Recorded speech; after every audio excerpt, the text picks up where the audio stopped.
So I got recommended this video from like 8 years ago, because that's just how YouTube recommendation works, I guess. And it is one of the most diabolical things I think I've ever seen on YouTube. It's about a guy getting ticketed $175 over giving a random panhandler $3. Like, I couldn't even make that up. Like, it's insane. Dane Rusk will think twice before handing out spare change again. Well, the ticket's $175, and the $3 I gave to him, I'm out $178, all because I was trying to help out a homeless guy.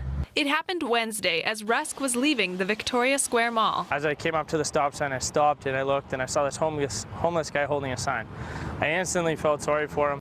This guy seems like a genuinely nice person, and it was really sweet of him to give a panhandler money, which most people aren't going to do. Even if it was like just some pocket change. $3 could get you like a meal. It could get you a meal, especially back then. Nowadays, that could get you maybe a drink at the store. Like that, like it's basically now if you gave someone $3, that's like you gave them a quarter and a couple nickels. Like, it's not much, especially in Canada where this takes place. That's not a lot. But even then, it's still a nice thing to do to someone, is like someone in need. Like, anything helps. But instead of being rewarded for kindness, he gets ass fucked by it and gets fined a ton of money, which it's just so stupid. But this wasn't an ordinary panhandler. It was an undercover police officer. Moments after dropping the change, Rusk was pulled over by police on Victoria Avenue and issued a ticket. I said, what do you mean? I didn't talk to any police officer. And he said, well, yeah, you gave him money. And I said, oh, the homeless guy. So you're telling me that this homeless guy was an undercover cop? How slow is the crime in Regina where they're setting up sting operations against good Samaritans just trying to be kind and make someone's day?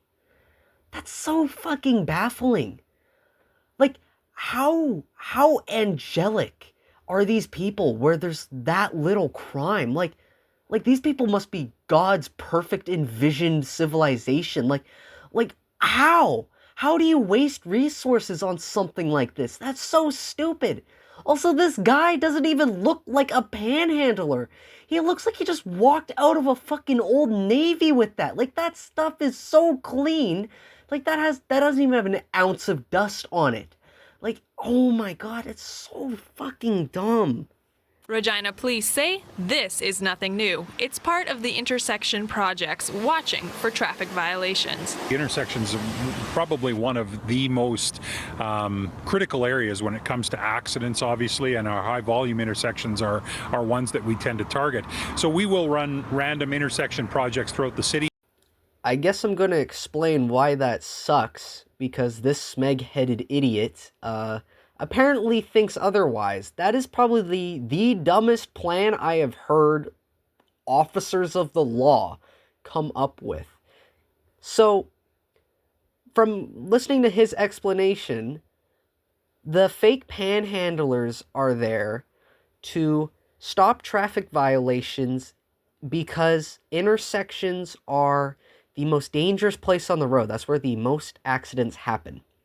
So, wouldn't you want less distractions at an intersection so that can't happen or doesn't happen as much?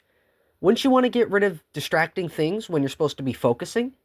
But instead, you don't do that. You just put a panhandler there, and I don't know if it's just me, but when I'm driving and I see a panhandler, I'm gonna look at the panhandler and I'm probably gonna read what's on his sign. How could I not?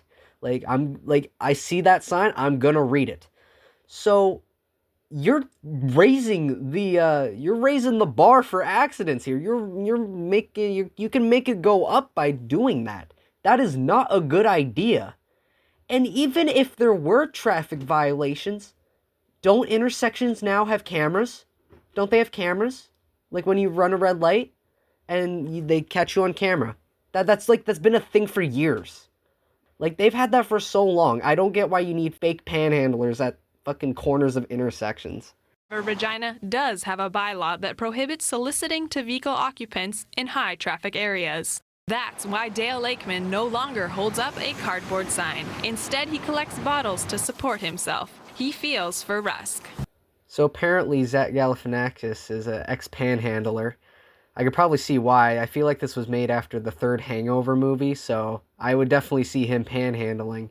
But this guy seems really cool, honestly. I love his shirt. Cancel that seatbelt ticket that that gentleman got because look at the poor guy took pity on a homeless person to give him some money. Lakeman hopes it won't deter others from giving to homeless people. Man, what would I have to do? Go and give that person my $50 or $20 that I made from panhandling? Because, I mean, holy, he's just trying to help a person. I 100% agree with this guy. Like, this guy knows what's up. And I really hope that this kind of stuff isn't happening anymore, especially since there's a lot of homeless people in Canada now that could use the money. Even if it's just $3, they can use it because it's hard. I'm not homeless, but it doesn't look fun. It really, it's sad, and my heart goes out to anyone who has gone through that or is going through that. But this setting up like sting operations for it, it's sickening. It's so sickening. It's evil. It's honestly, it's so evil that they do this, like, or have done this. It's just disgusting. It's disgusting. But yeah.